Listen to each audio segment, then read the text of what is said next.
She smirked as if the room belonged to her.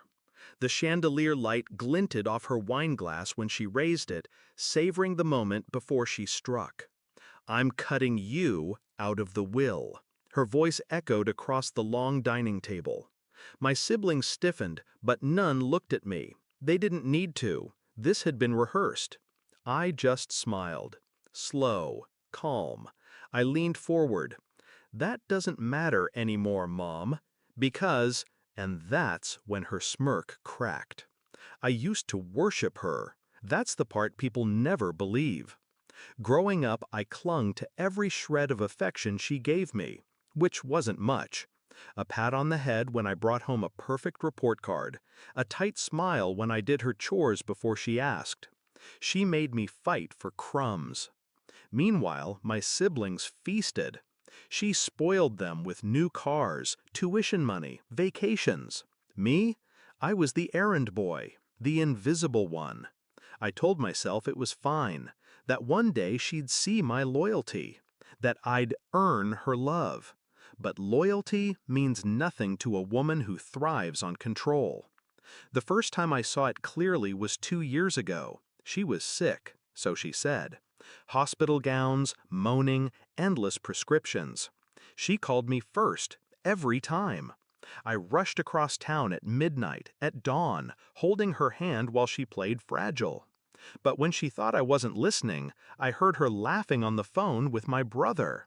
Perfectly healthy. Perfectly fine. I realized then I wasn't a son. I was a pawn.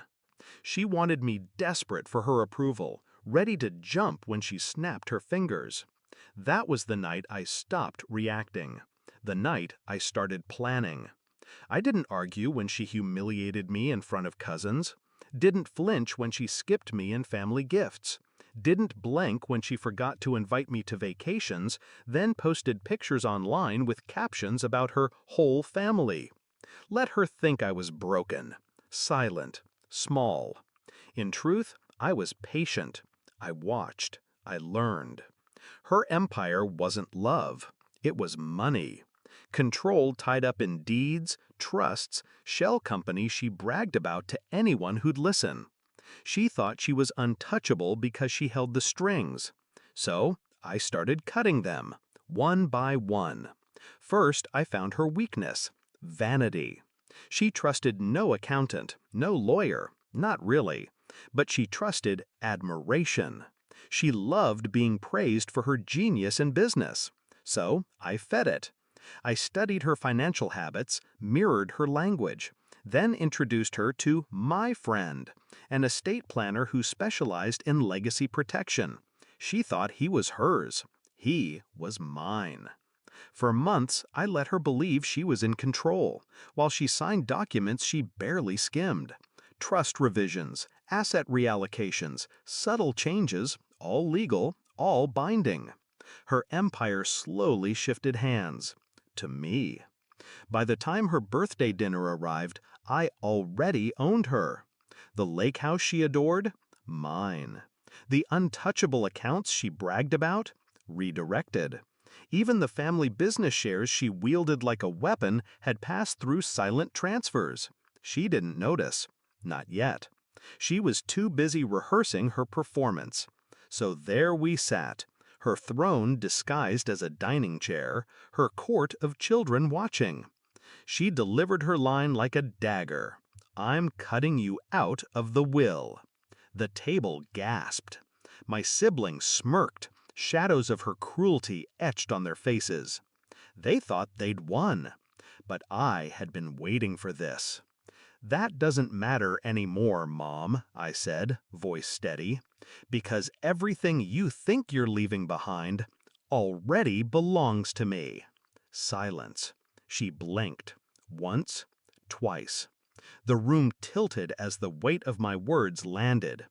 I pulled a folder from my jacket and slid it across the table. She didn't touch it at first.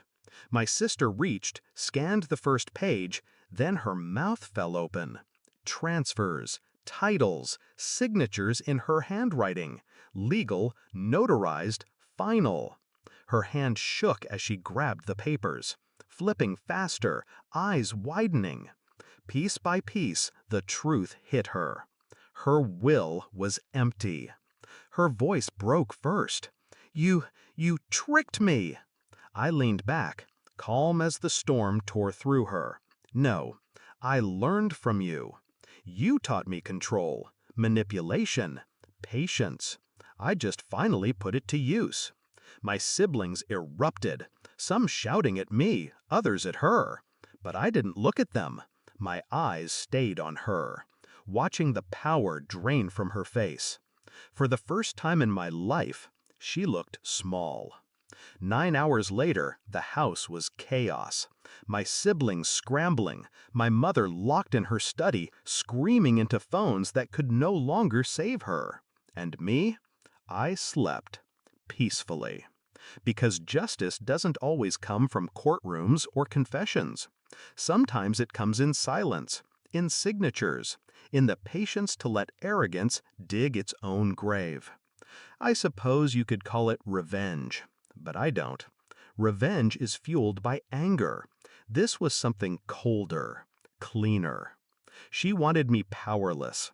She made sure I grew up.